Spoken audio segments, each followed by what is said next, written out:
I am going to answer a question, but first of all, I want to make some comments. Judging the Bible without reading it. I read a very interesting post, and then I also posted it on Facebook by Don Vinot. He's a Bible teacher and a co founder and president of Midwest Christian Outreach, Inc., a mission to cults and non Christian religions. In the late 1990s, he was asked by a professor at a local community college to teach a class on Christianity in their Religion 101 course. Agreeing, he spent nearly an hour explaining the reliability of the Bible, the claims, and some of the evidences regarding Jesus, his life, death, and physical resurrection. Of course, it was just an overview. Only so much can be done in an hour, but before they had finished, he invited questions. An adventurous student raised his hand, certain he was going to stump him with something he had never heard before. He asserted, "You can't trust the Bible," said the young man. "It has been translated over and over, and it is full of mistakes. So haven't we heard that so often?" Mr.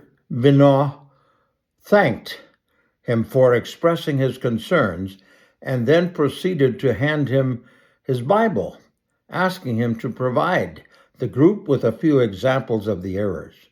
He was caught off guard a bit and sheepishly responded that he hadn't actually read the Bible.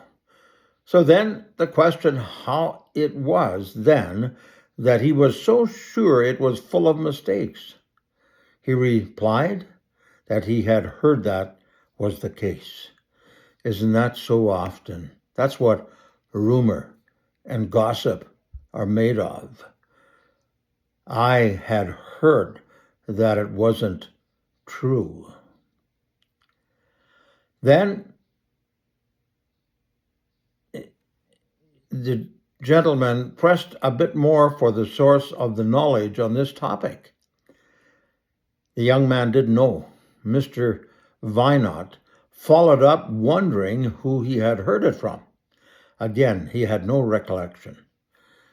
He then posted a different question. Doesn't it concern you that you are gambling your eternal destiny based on information that you picked up from a source you can't recall and from someone who may or may not be reliable?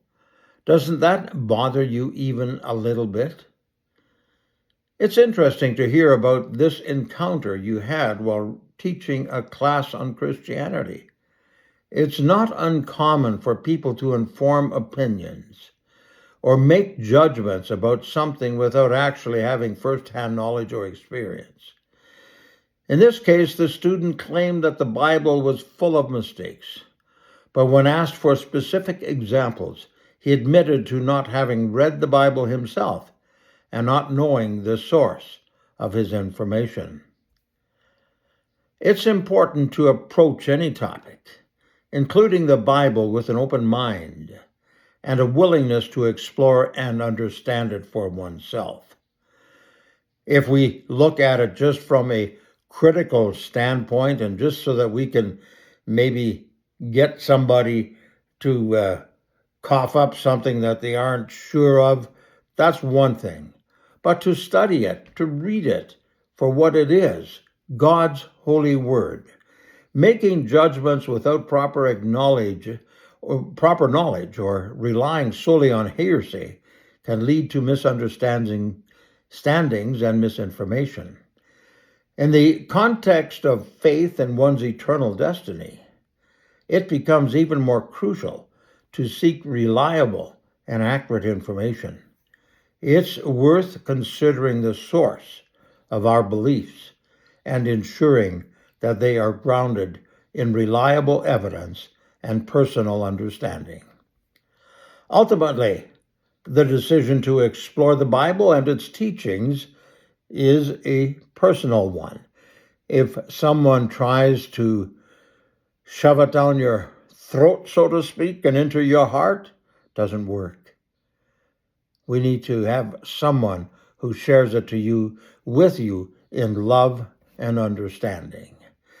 It's an opportunity to seek truth, to deepen one's understanding, and make informed decisions about matters of faith.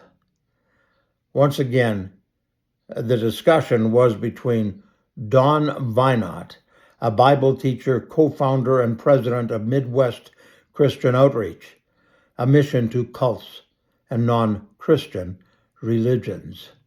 The second part of that is what I added myself. I hope this may help someone. My prayer is if it helps one person to understand a little bit better. And secondly, for that person to actually get into the Bible.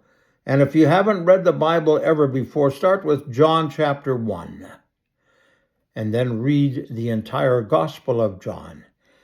And I'm always available online on Messenger if you have any further questions. May God bless you on this wonderful day. May He share openly that you will have a chance to read the Bible, to find out for yourself what it actually means, because your personal, eternal destiny is at stake. This is Harry Siemens from Winkler, Manitoba.